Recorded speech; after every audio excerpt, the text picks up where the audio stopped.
September 3rd, 1945, internment camp. Number 7, Leyte, Philippines. The monsoon rains had finally ceased, leaving the earth sodden and heavy beneath Lieutenant Keiko Yamamoto's bare feet. She knelt in the mud, her fingers working mechanically through the tangled roots of sweet potato vines that had somehow survived the tropical heat and neglect. Around her, 17 other Japanese women moved in similar silence, their once crisp nursing uniforms now reduced to threadbare rags, patched and repatched until the original white fabric was barely visible beneath layers of salvaged cloth. Keiko was 24 years old, though the mirror, when she dared look into the cracked piece of glass hanging in the women's barracks, showed someone much older. She had volunteered for the Imperial Japanese Army Nursing Corps in 1943, filled with patriotic fervor and the naive belief that she would serve her emperor with honor. Instead, she had spent the last 8 months in this camp, surrounded by barbed wire and the watchful eyes of American soldiers. "Yamamoto-san," whispered Nurse Michiko Tanaka, a petite woman from Osaka who had once dreamed of becoming a schoolteacher. "Did you hear? The guards were talking this morning. They say MacArthur himself is coming to the Philippines." Keiko's hands paused in their work. General Douglas MacArthur. The name carried weight even here, even among the defeated. She had heard the stories of his return to Manila in February, the triumphant liberation of the city. But what did that mean for them? For 18 Japanese women who had been captured when their field hospital was overrun by American forces on the island of Mindanao? "It changes nothing for us," Keiko replied quietly, her voice barely audible above the droning of insects in the humid air. "We are prisoners. We will remain prisoners." But even as she spoke, Keiko felt the lie of her own words. Everything had already changed. On August 15th, the unthinkable had happened. The Emperor himself had spoken on the radio, his voice crackling through the static to announce Japan's surrender. The war was over. Japan had lost. The women had wept that day, not from relief, but from a grief so profound it seemed to swallow the very air from their lungs. They had failed. Their nation had failed. And in Japanese society, failure of this magnitude carried a burden heavier than death itself. Sergeant Haruko Sato, the eldest of their group at 39, had tried to comfort them. "We are still alive," she had said, her lined face grave. "That means we still have duties to fulfill." But what duties could a prisoner fulfill? What honor remained to women who had been captured alive, who had not chosen death over surrender? Keiko's thoughts were interrupted by the sound of boots approaching on the gravel path. She looked up to see Captain James Wilson, the American officer in charge of their section of the camp. He was a tall man with sandy hair and tired eyes that had seen too much of this war. Unlike some of the other guards, Wilson had always treated the Japanese prisoners with a sort of detached courtesy. "Ladies," he said, his voice formal, using the few Japanese words he knew. "Ohayo gozaimasu. Please, stand." The women rose slowly, their bodies stiff from hours of field work. They formed a line automatically, eyes downcast in the posture of deference they had been taught since childhood. Wilson shifted uncomfortably, a gesture Keiko had learned to recognize. The Americans, she had discovered, were often unsure how to interact with female prisoners of war. The Geneva Conventions had rules, but those rules had been written by men who imagined prisoners as men. "I need to inform you," Wilson began, then paused. He pulled a crumpled piece of paper from his pocket, consulting it as if the words might have changed since he last looked. "Effective immediately, the status of all Japanese military personnel held in Allied custody is being reassessed. There will be an official announcement tomorrow morning. You should prepare your belongings." The words hung in the heavy tropical air like a thundercloud. "Prepare your belongings." What belongings did they have? A few salvaged clothes, some letters that would never be sent, photographs of families they might never see again. After Wilson left, the women stood in silence, the weight of the unknown pressing down upon them like the humidity that made every breath an effort. "What do you think it means?" asked young Yuki Nakamura, barely 19, who still cried sometimes in the night for her mother in Hiroshima. Keiko looked at the girl's frightened face and felt something crack inside her carefully maintained composure. "I think," she said slowly, "it means we are about to discover what freedom costs." September 4th, 1945, morning assembly. The sun had barely risen when the camp loudspeakers crackled to life, summoning all prisoners to the Central Assembly area. Keiko walked alongside her fellow nurses, their footsteps synchronized from months of military discipline that even captivity could not erase. Around them, male Japanese prisoners, soldiers, sailors, a few civilian workers, gathered in separate formations, their faces gaunt and expressionless. Colonel Thomas Bradford stood on a raised platform beside the camp flagpole, where the American stars and stripes hung limp in the windless morning. He was a career officer, 53 years old, with silver threading through his dark hair and the bearing of a man who had commanded troops since the trenches of France in 1918.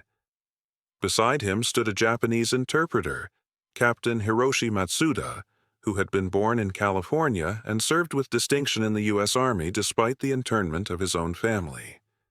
Bradford cleared his throat, and the murmur of voices died away.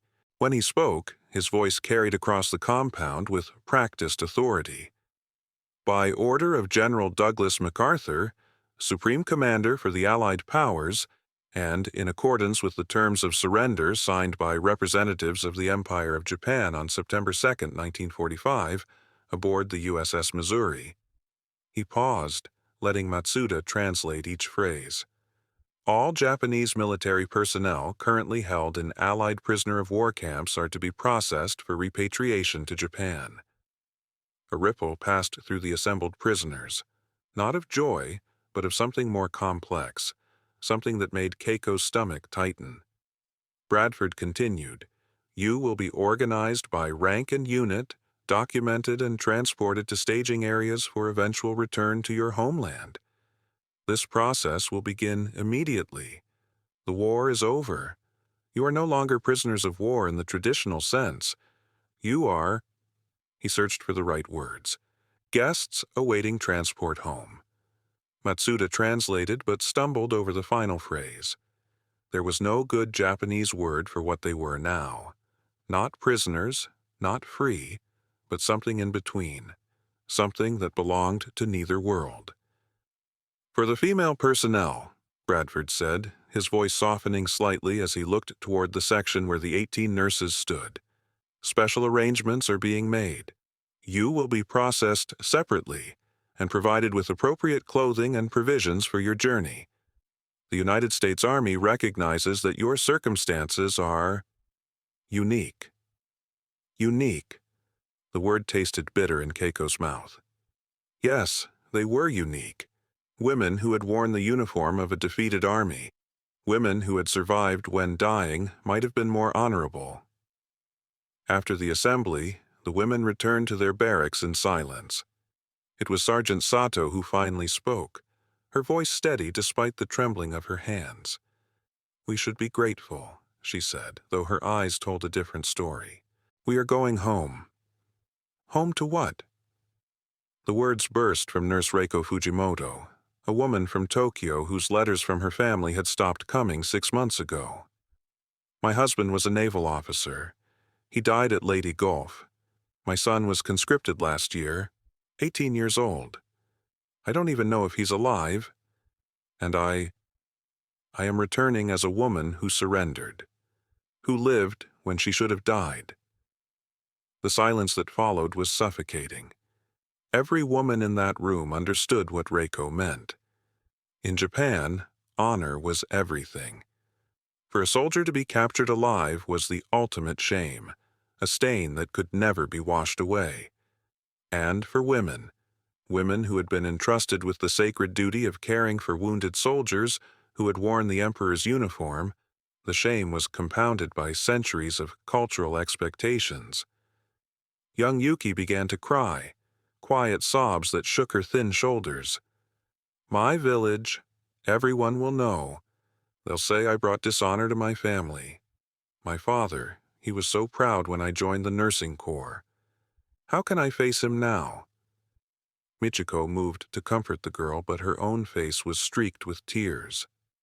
"My fiancé wrote to me before I was captured. He said he was preparing for the final defense of the homeland. If he died believing Japan would fight to the last person, and I return alive after surrender, what does that make me?" Keiko stood at the window, looking out at the camp that had been their prison and, paradoxically, their shelter from the judgment that awaited them.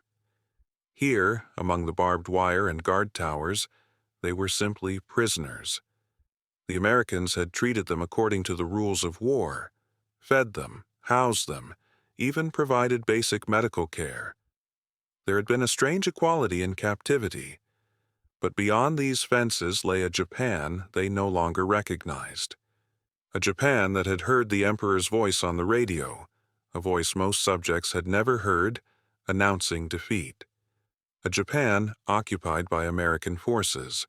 A Japan where returning soldiers would carry the burden of national shame, and women who had served would carry an even heavier burden. "Do you remember," Keiko said softly, still gazing out the window, "what they told us in training about the 3 obediences?" The others nodded. It was ancient doctrine, drilled into every Japanese girl from childhood. Obey your father before marriage. Obey your husband during marriage. Obey your son in widowhood. But there was another teaching, one specifically for women who served. If captured, take your own life rather than bring shame upon your family and nation. "We failed that teaching," Nurse Ayako Kimura said quietly. She was from Nagasaki, and recent American newspapers in the camp had carried stories of a terrible new weapon dropped on her city. She didn't yet know if her family had survived. "We chose life over honor. We chose to survive," Sergeant Sato corrected, but her voice lacked conviction. "There is a difference." "Is there?" Reiko asked. "To the families waiting at home, to our communities, to the Emperor himself, is there truly a difference?" The question hung unanswered as the afternoon heat pressed down upon the barracks. Outside, they could hear American soldiers calling to one another, the sound of trucks being loaded, the machinery of bureaucracy grinding into motion to send them home. Home. The word that should have meant everything now meant nothing but fear. That evening, Captain Wilson brought them wooden crates filled with new clothing, simple civilian dresses, undergarments, shoes, items donated by the Red Cross, meant to restore dignity to women who had worn rags for months. The women handled the clean fabric with something approaching reverence, but also with dread. These clothes would strip away their last shield, the uniform that, however tattered, still marked them as soldiers who had served. As darkness fell, Keiko sat on her bunk and pulled out a small leather journal she had managed to keep hidden throughout her captivity.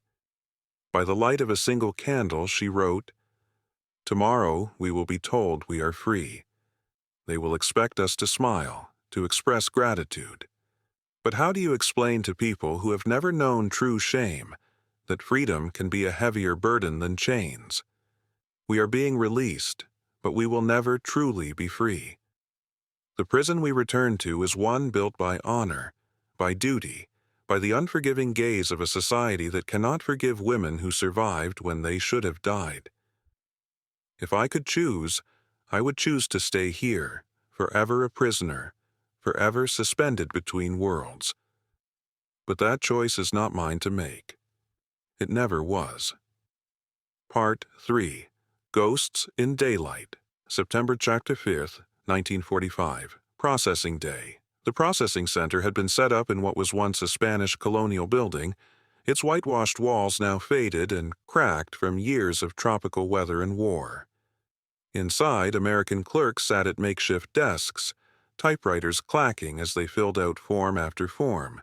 Names, ranks, service numbers, medical conditions. The bureaucracy of peace was, in its own way, as relentless as the machinery of war had been. Keiko waited in line with the other nurses, now wearing the donated civilian clothes that felt strange and ill-fitting after months in uniform. The simple cotton dress hung loose on her frame. She had lost nearly 15 kilograms since her capture, and the shoes pinched her feet, unaccustomed to anything but bare ground or crude sandals. At the front of the line, an American medical officer, Major Elizabeth Chen, conducted brief health examinations. Chen was Chinese-American, one of the few female officers Keiko had encountered. Her presence seemed significant somehow. A woman in authority among men, something almost unimaginable in the Japanese military structure. "Next," Chen called in accented but clear Japanese. She had learned the language from her grandmother, who had lived in Japan before immigrating to San Francisco. Keiko stepped forward, her posture automatically straightening despite everything. "Name?" Chen asked, pen poised over her clipboard. "Yamamoto Keiko, Lieutenant Imperial Japanese Army Nursing Corps." Chen looked up, meeting Keiko's eyes with an expression that was neither hostile nor sympathetic, but something closer to recognition. "You're young," she observed. "How long did you serve?" 2 years, 3 months, 14 days. "Any injuries? Illnesses we should know about before transport?" "No, Major. I am well enough." Chen made a notation, then paused. "Lieutenant Yamamoto, I need to ask you a question, and I need you to answer honestly.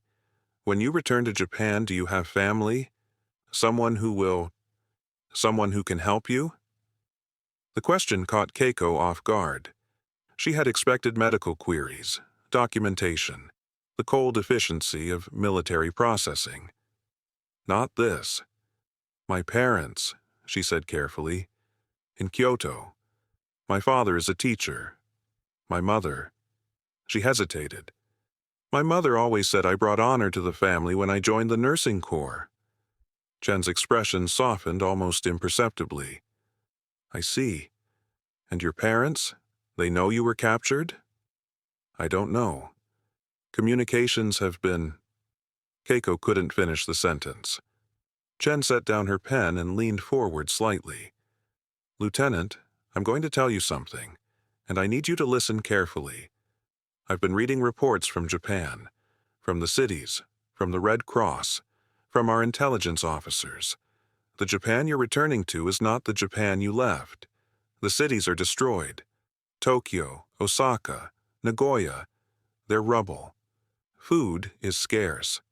The occupation is just beginning, and nobody knows what that will mean. And the people—" She paused, choosing her words carefully. "The people are traumatized, defeated. And when people are hurting, sometimes they look for someone to blame." Keiko felt the words like physical blows, but she kept her face composed. "I understand, Major." "I don't think you do," Chen said quietly. "I've worked with Chinese women who suffered during the Japanese occupation of their homeland. I've seen what shame and blame can do. When soldiers return home from a lost war, society may judge them. But when women return—" She let the implication hang in the air. "We know," Keiko whispered. "We have always known." Chen studied her for a long moment, then stamped the form. "You're cleared for transport. Take care of yourself, Lieutenant." September 6, 1945, the day before departure. That evening, the 18 women gathered in their barracks for what might be their last night together. Sergeant Sato had organized a small ceremony. Nothing religious, nothing that required words, just a moment of collective acknowledgement that their journey together was ending. They sat in a circle on the wooden floor, and one by one, each woman spoke of what awaited her at home. if she even had a home to return to. Nurse Fujimoto from Tokyo spoke first, her voice hollow. My husband's family will not want me. In their eyes, I should have died with the other nurses at the field hospital. His honor died with him at Leyte Gulf. Mine died when I surrendered. Nurse Kimura from Nagasaki spoke next, her hands trembling. I received a letter yesterday from the Red Cross. My city. They dropped a bomb. One bomb. My family lived near the Urakami Cathedral. The letter said there's nothing left. No cathedral, no homes, no... Her voice broke. No family. I have no one to return to. No one to shame. The silence that followed was broken only by quiet weeping. Yuki, the youngest, spoke through tears. I'm afraid. I'm so afraid. Not of dying.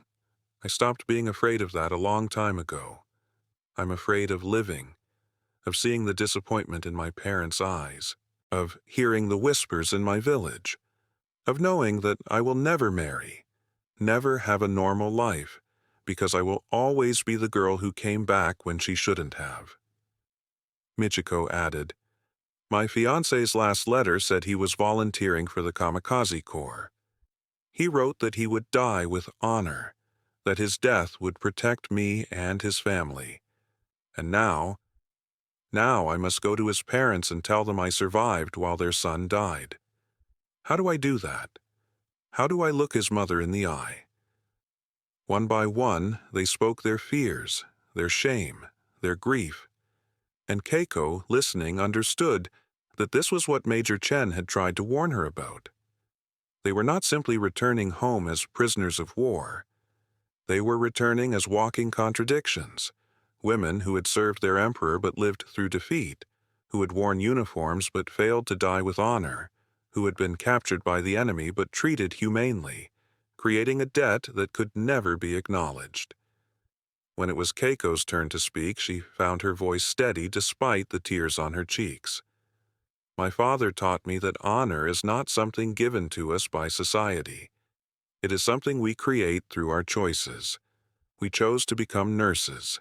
We chose to serve the wounded and dying. We chose to continue serving even after capture, caring for each other, maintaining our dignity. Those were honorable choices. But we also chose to live, Sergeant Sato said quietly, and that choice will overshadow all the others. Yes, Keiko agreed, it will. But perhaps that is our burden to bear. Not as a punishment, but as a responsibility. We carry the memory of all those who didn't come home. We carry the truth of what this war was, what it cost. That is heavy, but it is also important. Will anyone want to hear that truth? Reiko asked bitterly.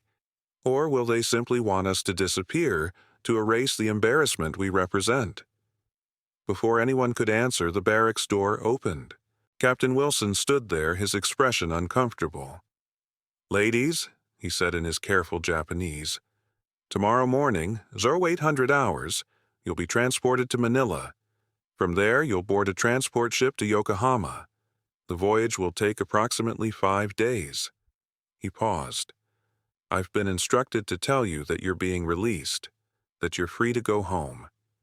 Released. Free. The words should have brought joy, relief, celebration. Instead, they fell like stones into still water, sending ripples of despair through the assembled women. Wilson seemed to sense the wrongness of the moment. Is there anything you need? Anything we can provide before you leave? Sergeant Sato stood slowly, with the dignity that had sustained her through months of captivity. Captain Wilson, you have been fair to us. You have followed the rules of war as they were written. For that, we are grateful. But what we need is something you cannot provide. We need time to have moved backward, to have made different choices, to have died honorably instead of living in shame. Can you give us that? Wilson's face showed confusion, then understanding, then something that might have been pity. "No," he said quietly. "No, I cannot give you that. I wish I could." After he left, the women sat in silence as the tropical night closed in around them. Somewhere in the distance, they could hear American soldiers laughing, playing cards, living their lives in the careless way of victors. Tomorrow, those soldiers would return to America as heroes. Tomorrow, the 18 Japanese nurses would return to Japan as ghosts, visible but unwanted, alive but unacknowledged. That night, Keiko lay on her bunk and stared at the ceiling, listening to the quiet sobs of her companions. She thought about her parents in Kyoto, about the house where she had grown up, about the cherry trees that would be bare now, waiting for spring. Would there be cherry blossoms next spring? Would Japan heal? Would any of them? She didn't know. She only knew that tomorrow, when Captain Wilson stood before them and formally announced their release, they would not smile. They would not celebrate. They would weep, and the Americans would not understand why. Freedom, Keiko had learned, was not always a gift. Sometimes it was a sentence. September 7th, 1945. 07:45, or the morning sun was already fierce when the 18 women assembled in the courtyard for the final time. They wore their donated civilian clothes, carried small bundles containing their few possessions, and stood in formation as if still awaiting inspection. Old habits, Keiko thought, die harder than soldiers do. Colonel Bradford was there, along with Captain Wilson and several other American officers. A photographer from the Army Signal Corps stood to one side, camera ready to document this moment of liberation.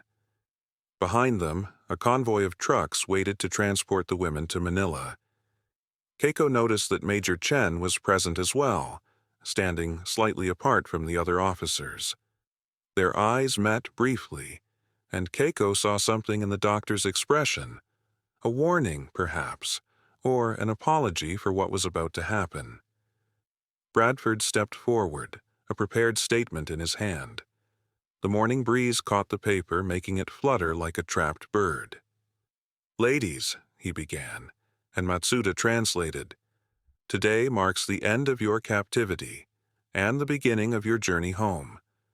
On behalf of the United States Army and the Allied Forces, I am authorized to inform you that as of 800 hours, September 7, 1945, you are officially released from prisoner of war status." He paused, perhaps expecting some reaction, relief, gratitude, even tears of joy. Instead, the women stood motionless, their faces carefully blank. Bradford continued, clearly following his script. "Your conduct during captivity has been exemplary.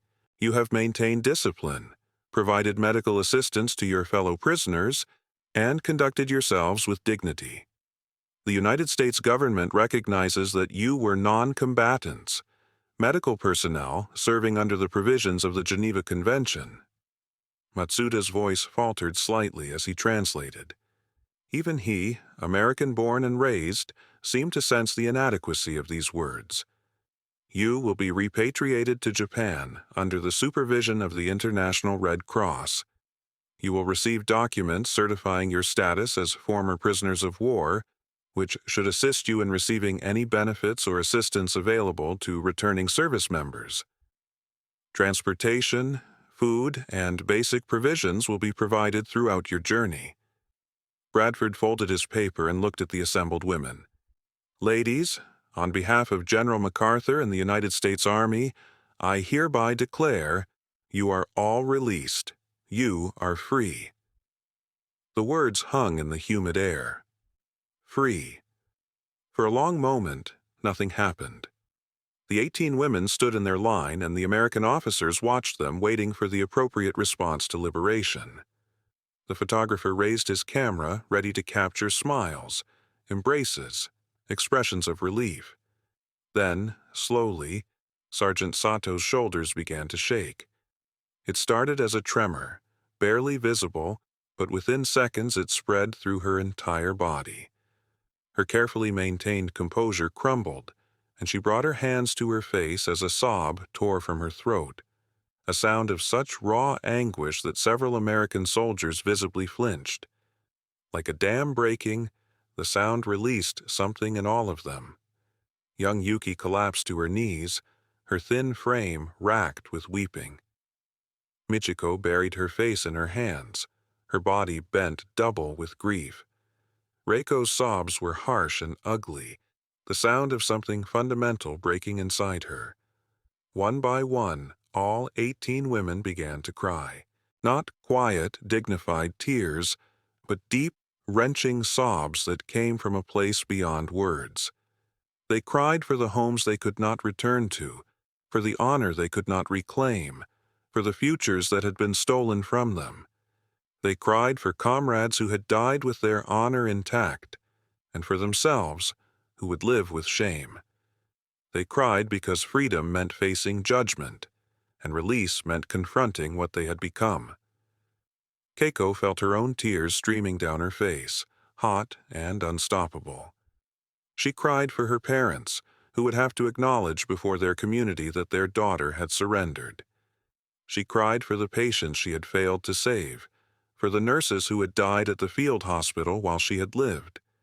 She cried for the girl she had been 2 years ago, full of patriotic fire and naive certainty, who no longer existed. The American officers stood frozen, clearly unprepared for this reaction. Bradford looked stunned, his prepared speech suddenly meaningless. Captain Wilson took a half-step forward, then stopped, unsure what to do. The photographer lowered his camera, apparently recognizing that this was not the image the Army wanted to show the world. Only Major Chen seemed unsurprised.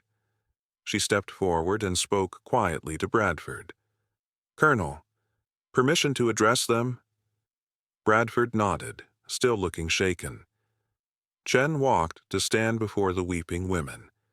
She didn't try to stop their tears or offer empty comfort.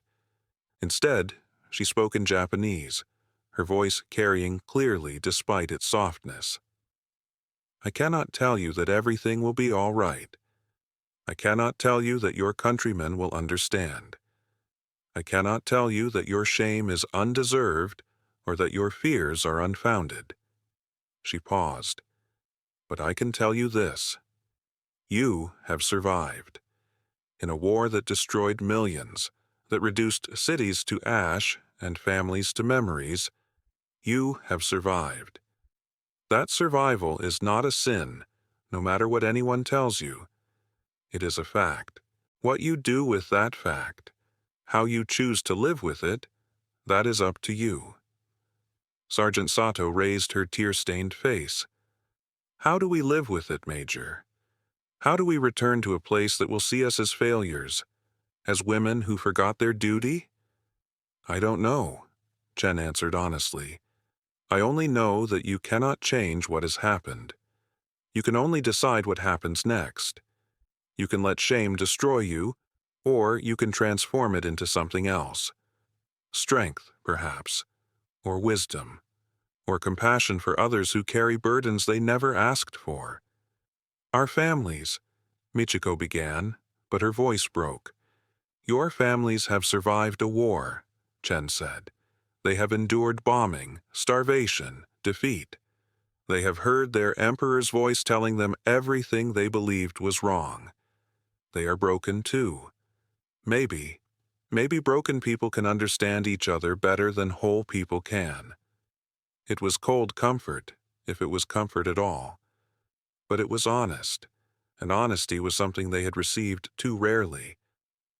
Gradually, the sobbing subsided into quiet weeping, then into silence punctuated by occasional shuddering breaths. The women helped each other to their feet, straightening clothes and wiping tears with rough dignity. Bradford approached Sergeant Sato, his face troubled. "Ma'am, we didn't mean to cause you distress. The announcement was meant to be good news." Through Matsuda, Sato replied, "Colonel Bradford, you have been honorable in your duty. This distress is not of your making. It is simply the weight of what freedom costs us. You cannot understand because for you, freedom is a gift. For us, it is a burden we must carry home." Bradford looked at Wilson, clearly at a loss. "Is there anything we can do? Any way to make this easier?" Keiko found her voice, rough from crying. "You can remember us, Colonel. When you tell stories of this war, when you speak of prisoners you released, remember that we did not celebrate.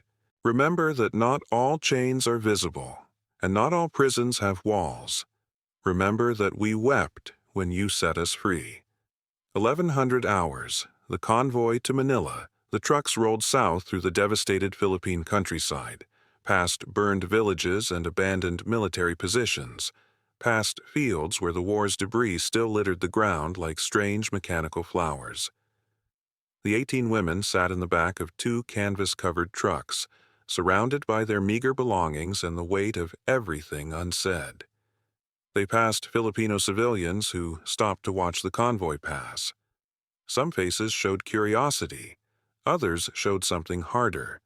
These were people who had suffered under Japanese occupation, who had lost family members to the war. The women kept their eyes down, understanding that even here, even now, they represented something painful. At a checkpoint, the convoy paused while American military police verified documents. A young MP, barely 20, peered into the truck where Keiko sat. "Japanese prisoners?" he asked his sergeant. "Former prisoners," the sergeant corrected. "They're being repatriated. Nurses." The young MP's face showed confusion. "But if they're free, why do they look so sad?"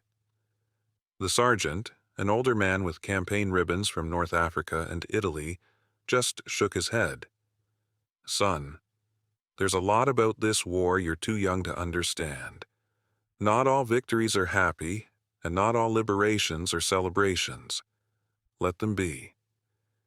As the convoy continued, Yuki spoke up for the first time that day. "Yamamoto-san, when we arrive in Japan, when we step off the ship, what should we do? How should we act?" Keiko considered the question carefully. "We should walk with our heads up. We should remember that we were nurses, that we served the wounded and dying, that we maintained our dignity even in captivity. We cannot control how others judge us. We can only control how we judge ourselves." "And if that's not enough?" Reiko asked bitterly. "If our families turn us away, if our villages reject us?" "Then we will find new families," Sergeant Sato said firmly. "Each other. We have survived this much together. We can survive what comes next." But even as she spoke, they all knew the truth. In 5 days, when their ship docked at Yokohama, they would scatter to their separate homes, separate fates. This unity, forged in captivity, would dissolve in the harsh light of a Japan they no longer knew. The trucks rolled on through the afternoon heat, carrying 18 women toward a freedom they had never wanted, a release that felt like abandonment, and a home that might no longer have room for the truth of what they had become. Part 5. The Long Road. Home. September 12, 1945. Yokohama Harbor. The transport ship SS Marine Phoenix entered Yokohama Harbor at dawn, cutting through waters that reflected the gray sky like tarnished silver. Keiko stood at the railing with the other nurses, watching as the coastline of Japan slowly materialized through the morning mist.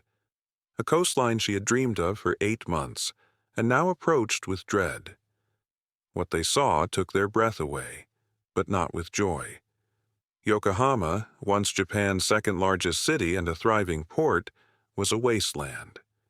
Entire neighborhoods had been reduced to ash and rubble by American firebombing raids.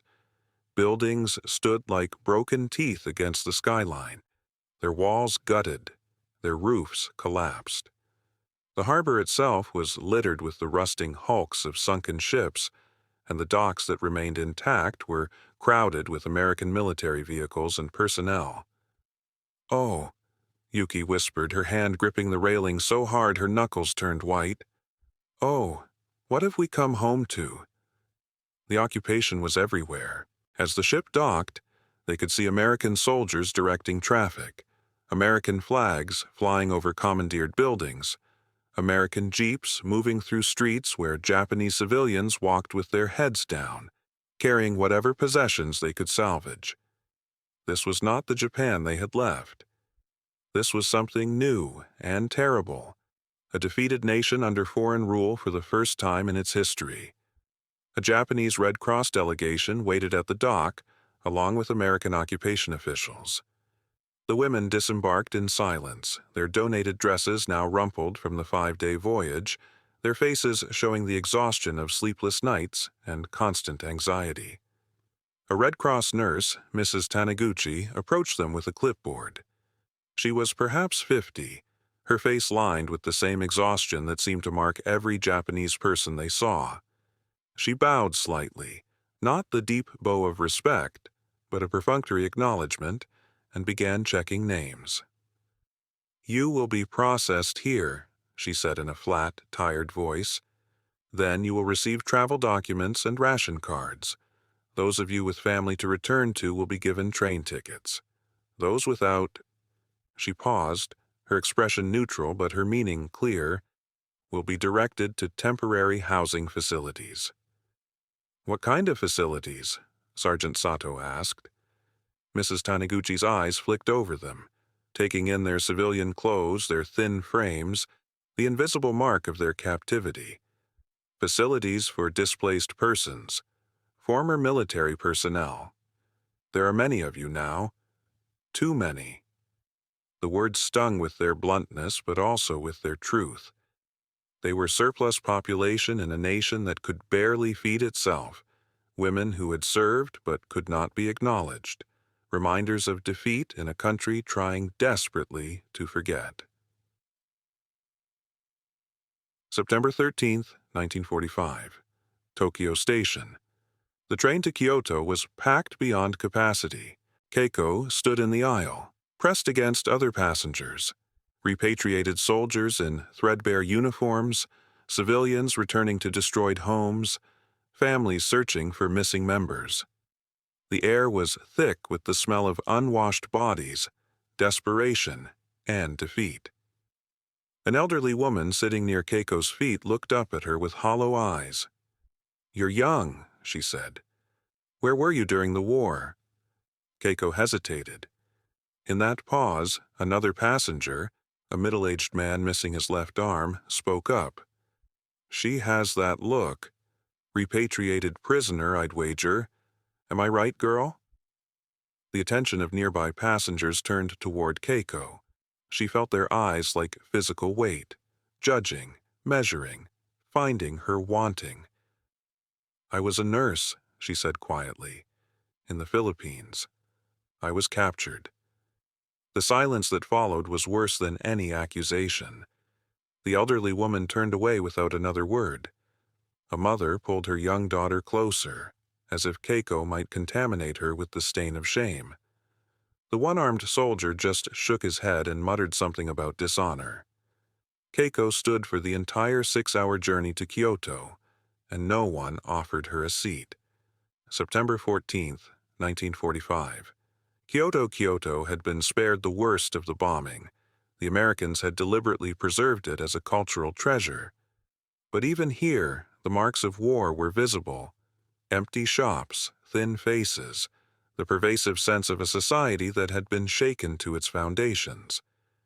Keiko walked through streets she had known since childhood, but everything felt foreign. The house where she had grown up stood unchanged on its quiet lane, but as she approached, her steps slowed. Through the paper screens, she could see shadows moving. Her parents were home. She stood at the gate for long minutes, unable to cross that final threshold. What would she say? How would she explain that she had lived when so many others had died? Finally, she slid open the gate.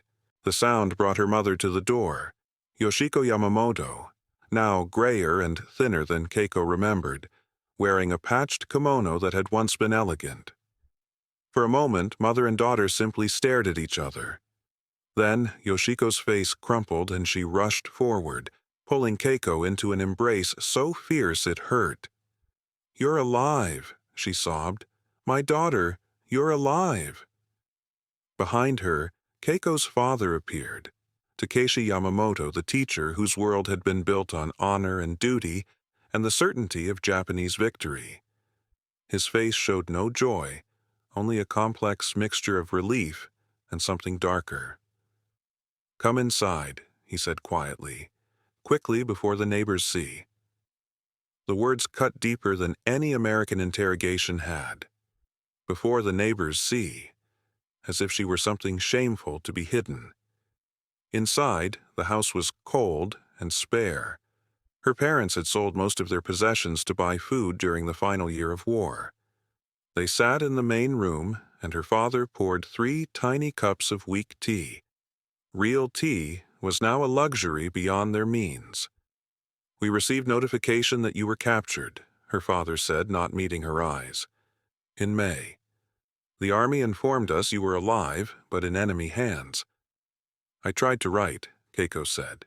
"The Americans allowed us to send letters through the Red Cross, but I don't know if any arrived." "One arrived," her mother said softly. "In July. Just one." They sat in uncomfortable silence, sipping tea that tasted of nothing. Finally, her father spoke. "Keiko, you must understand our position. I am a teacher. I have students, a reputation in this community. The war is over, Japan has surrendered, but people are looking for reasons, for blame. Former military personnel who survived capture are being viewed with," he searched for the word, "suspicion, especially women." "I know, Father." "The Nakamura family down the street, their son returned from China last week. He was also a prisoner. They have been shunned. No one will speak to them. The father lost his position at the prefecture office." Keiko understood what he was saying. She was a liability, a source of shame that could destroy what little her family had left. "You want me to leave?" she said quietly. "No," her mother cried out. "Keiko, no, we don't want—" "Yoshiko." Her father's voice was firm. "Let me speak." He turned to Keiko, and for the first time she saw tears in his eyes. "I have failed you. I encouraged you to join the nursing corps. I told you it would bring honor to our family. I believed Japan would win, that your service would be remembered with pride. Instead, I sent you to shame and suffering. That failure is mine, not yours." "Father, let me finish." He drew a shaking breath. "You are my daughter. This is your home. You will always be welcome here. But I must also tell you the truth. Life here will be hard. People will talk. They will judge. Your prospects for marriage, for a normal life, they are diminished. You need to know this. You need to understand what staying here means." Keiko felt something break inside her, but also something harden. She had survived capture, interrogation, 8 months of imprisonment, a journey home aboard a ship where former prisoners slept on the same decks where cargo had once been stored. She could survive this too. "I understand, Father, and I choose to stay. This is my home. I will face whatever judgment comes." Her mother reached across and gripped her hand. "Then, we will face it together." October 1945, Epilogue. Over the following weeks, the fates of the 18 nurses diverged like rivers after a mountain pass. Young Yuki Nakamura returned to her village near Hiroshima and found her family's farm barely surviving. Her father, a broken man who had lost 3 sons in the war, could not look at her without weeping.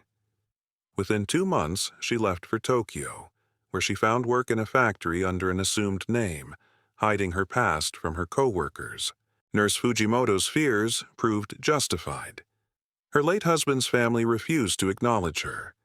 She moved to Osaka and found shelter in a Buddhist temple, where the monks asked no questions about her past. She spent her days helping to care for war orphans, thousands of children who had lost everything. Michiko Tanaka went to her fiancé's family to pay her respects. His mother spat at her feet and told her that her son had died a hero, while Michiko had lived as a coward. Michiko never spoke of her war service again, found work as a seamstress, and lived alone for the rest of her life. Nurse Kimura from Nagasaki discovered that her entire family had been killed by the atomic bomb. With no home to return to, she joined a group of nurses working with American occupation doctors, using her medical skills to help treat the survivors of both conventional and atomic bombing. The Japanese community called her a collaborator. She called herself a healer. Sergeant Sato, the eldest, found her grown children alive but unable to meet her eyes. She had survived when younger, stronger soldiers had not. She had surrendered when the code demanded death. Her husband had died in the defense of Okinawa, having never known his wife had been captured. Sato lived with her daughter's family but was rarely spoken to and never spoken of. And Keiko? She stayed in Kyoto with her parents. She faced the whispers, the pointed looks, the mothers who pulled their daughters away when she passed. She searched for work and was rejected again and again when her service record came to light. But she also found something unexpected. 3 months after her return, she received a letter, unsigned, but in handwriting she recognized as Nurse Fujimoto's. It contained only an address in Osaka and 3 words: "We are here." Over time, letters came from others. Not all of the 18 nurses, but several. They had found each other, or were trying to. They were surviving, or trying to. They were building lives in the ruins, or trying to. One cold December morning, Keiko sat at her father's desk and began to write. Not a letter, but a record. She wrote down everything: the field hospital, the capture, the camp, the American officers, the day they were told they were free, and wept instead of celebrating. She wrote about the 18 women and what had become of them. She wrote the truth that no one wanted to hear. She did not know if anyone would ever read it. She did not know if history would remember them or erase them. But she wrote anyway, because someone had to bear witness. Someone had to say, "We were here, we served, we survived, and we paid the price for that survival every day." Her mother found her writing late one night and sat beside her in silence. "Will it help?" Yoshiko finally asked. "Writing it all down?" Keiko looked at the pages spread before her, filled with neat characters that captured pain and shame and resilience. "I don't know, Mother. But Major Chen told me that broken people might understand each other better than whole people can. Maybe someday someone who is broken will read this. Maybe it will help them know they are not alone. And if no one reads it, then I will have told the truth anyway. That has to mean something." Outside, the first snow of winter began to fall on Kyoto, covering the city in white, making everything clean and new, at least for a moment. Inside, Keiko kept writing, putting words to a story that history would prefer to forget. The story of 18 women who were told they were free and wept because freedom was the heaviest burden of all. While the specific characters in this story are fictional, the historical context is accurate. Female Japanese prisoners of war faced severe stigma upon return to Japan after World War II. The cultural concept of senjin-kun, the military code of conduct, deemed capture dishonorable, and this shame was magnified for women who had served in military capacities. Many returning female POWs faced social ostracism, difficulty finding employment or marriage, and rejection by their communities. Some changed their names and hid their service records. Others found solidarity with fellow survivors.